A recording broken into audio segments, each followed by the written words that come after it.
Saudaraku yang sedang asyik bermain TikTok, terutama para perempuan, dan saya tunjukkan sekali lagi kepada para perempuan yang berjoget ria, goyang dua jari, yang berjoget ria dengan lagu-lagu remix erotis yang menirukan perbuatan orang-orang kafir yang membuang-buang waktunya. Saya tidak akan berbicara dari sisi yang banyak, tapi saya akan membicarakan dari sisi Anda sebagai seorang wanita. Wajah Anda sangat mempesona. Hidung Anda, bibir Anda, mata Anda sangat membuat syahwat lelaki naik. Tahukah dosa yang sudah Anda rebuh untuk berhadapan dengan Allah nanti kelak? Dosa yang disebut dengan dosa tabarruj. Dosa memperlihatkan kecantikan, kemolekan di hadapan laki-laki yang bukan mahramnya. Tahukah Anda bahwasanya itu maksiat kepada Allah Jalla fi'ala dan kepada Rasulullah Sallallahu Alaihi Wasallam? Dan yang bermaksiat akan termasuk dari orang-orang yang enggan masuk ke dalam surganya Allah Subhanahu wa taala. Rasulullah Sallallahu Alaihi Wasallam bersabda, "Kullu ummati yadkhuluna jannah illa man aba." Setiap umatku akan masuk ke dalam surga kecuali orang-orang yang enggan. Man ya'ba ya Rasulullah? Para sahabat bertanya, siapa yang enggan masuk surga wahai Rasulullah sallallahu alaihi wasallam? Maka Nabi Muhammad sallallahu alaihi wasallam bersabda, "Man ata'ani dakhala jannah wa man asani faqad aba."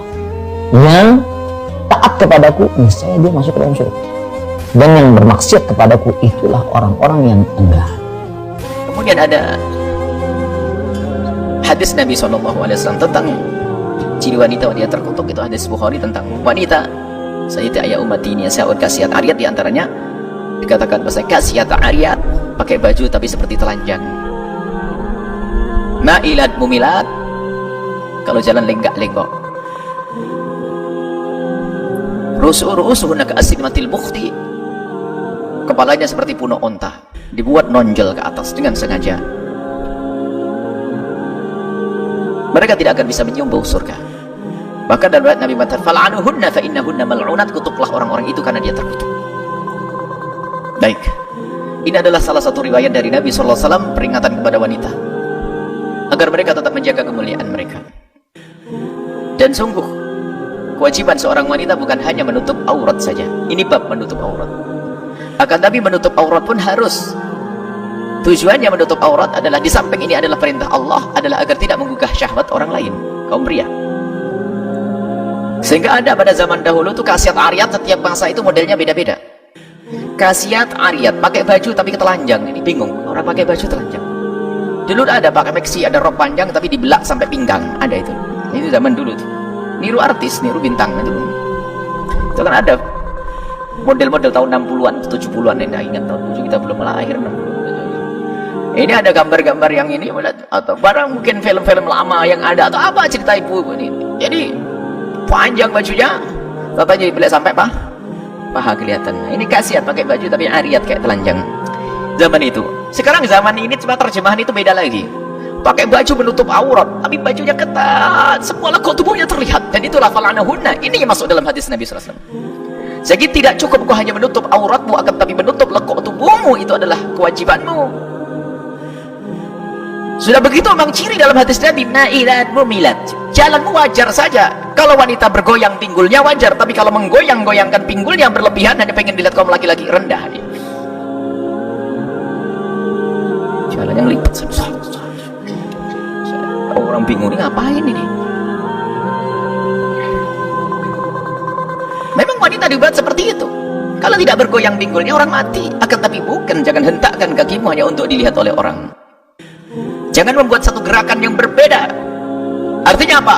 Berjalanmu di saat kau sendiri, di saat ada laki-laki itu kayak apa? Dan wanita mulia adalah wanita yang tidak senang jika diperhatikan kaum pria. Ini adalah sifat kemuliaan. Karena dia ngerti diri yang mulia, tidak senang dilihat oleh orang-orang rendah, mata jelalatan. Sampai sampai kerendahan-kerendahan yang lainnya, sampai bab zina sendiri di kalangan orang mulia nggak kebayang. Sehingga pada zaman Nabi, waktu Nabi ngajak berbaiat para wanita-wanita Arab, wanita-wanita mulia Arab, sebab di negeri Arab itu biarpun belum ada Nabi Muhammad belum datang, punya satu kebiasaan mulia wanita, menjaga kehormatan. Sehingga sangat terhinakan jika wanitanya itu rendah. Sehingga termasuk kalau ada orang berani menodai kehormatan seorang wanita, itu luar biasa, akan menjadi sebab peperangan dan seterusnya. Kehormatan wanita dijaga. Nabi ngajak baiat kepada kaum wanita-wanita mulia, hendaknya engkau berbaiat kepada kami. Kata wanita tersebut, berbaiat bagaimana ya Rasulullah? Allah tasrikna, kalian jangan mencuri. Mereka masih diam karena ada wanita yang mencuri. Tapi di saat Nabi mengajak baiat, Allah tazdid, jangan sampai kalian berzina. Sayyidah Hind mengangkat tangan dan berkata, ya Rasulullah, ataznil hurratu, apakah kebayang orang merdeka itu melakukan zina? Kalangan orang mulia itu zina itu gak masuk dalam hitungan. Itu kan kerjaan rendah itu. Kerjaan rendah. Ataznil hurratu, akan berjalan seorang yang. Sehingga di kalangan wanita mulia itu tidak senang kalau kecantikannya diperhatikan di pinggir jalan. Itu hanya privasi suaminya. Tidak diobral sana sini, lekuk tubuhnya pun dijaga. Ini wanita mulia ini. Malu kalau lekuk tubuhnya dilihat sama orang. Sayyidah Fatimah adalah contoh luar biasa, karena yang mendidik adalah manusia yang termulia Nabi Muhammad SAW. Sayyidatuna Aisyah pernah suatu ketika duduk dengan Sayyidah Asma binti Umaish. Duduk di rumah beliau, di rumah Sayyidah Fatimah. Tiba-tiba ada mayat yang dibawa ke kubur. Tiba-tiba menangis terseduh-seduh. Kemudian Sayyidah Asma bertanya, wahai putri Rasulullah, engkau menangis, ada apa dengan mayat itu? Kemudian Siti Fatimah berkata, aku nanti kalau mati akan dibawa ke kubur seperti orang itu. Dijawab, iya, semua orang harus dibawa ke kubur.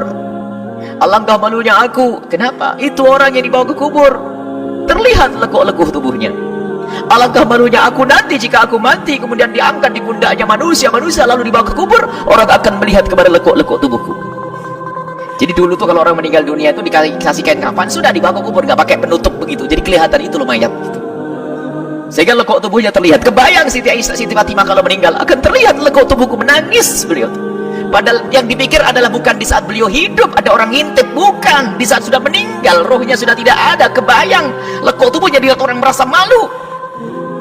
Lalu Sayyidah Asma memberikan kabar gembira, wahai putri Rasulullah, waktu aku ke Habasyah dulu, aku melihat di situ ada, kalau orang meninggal dunia dibuatkan penutup keranda lalu ditutup begitu. Subhanallah, seperti mendapatkan duit miliaran, seperti mendapatkan sesuatu yang sangat besar. Dengan wajah berseri-seri berkata, ya Asma, aku berwasiat, tolong kalau aku nanti mati, buatkan aku keranda mayat seperti itu agar tidak terlihat lekuk tubuhku. Dan yang kedua wasiatku adalah, tolong kubur di malam hari. Khawatir di saat dibawa ke keranda masih ada kaum pria yang ingin melihatnya. Itu wanita mulia. Dan sampai hari ini pun kita menemukan kelompok-kelompok wanita mulia waktu kita sekolah di Tarim. Wanita mulia, jadi kalau ada wanita berjalan kok ada laki-laki di belakangnya, dia pantang ada orang belakangnya, minggir, suruh laki-laki duluan. Makanya kami himbau, hei kaum pria, pantang berjalan di belakang perempuan. Jangan berjalan di belakang perempuan, ketahuilah. Kenapa? Perempuan itu semuanya indah, ada menggoda semuanya. Jadi sebagai wanita mulia, laki-laki perempuan mulia, tidak pengen lekuk tubuhnya diperhatikan. Sekarang lihat rendah-rendah, pamer semuanya, mulai dari lekuk yang pinggulnya, waduh habis semuanya. Mau diobral di pinggir jalan, sampai akhirnya pezina menjadi banyak. Wanita mulia, dia semakin, coba ukur dirimu wahai anak-anakku semua khususnya, semakin kau tidak nyaman disaksikan kaum pria, semakin mulia. Semakin mulia di dalam dirimu, karena engkau semakin tahu kemuliaan. Permata, dan engkau bukan permata, engkau lebih dari permata.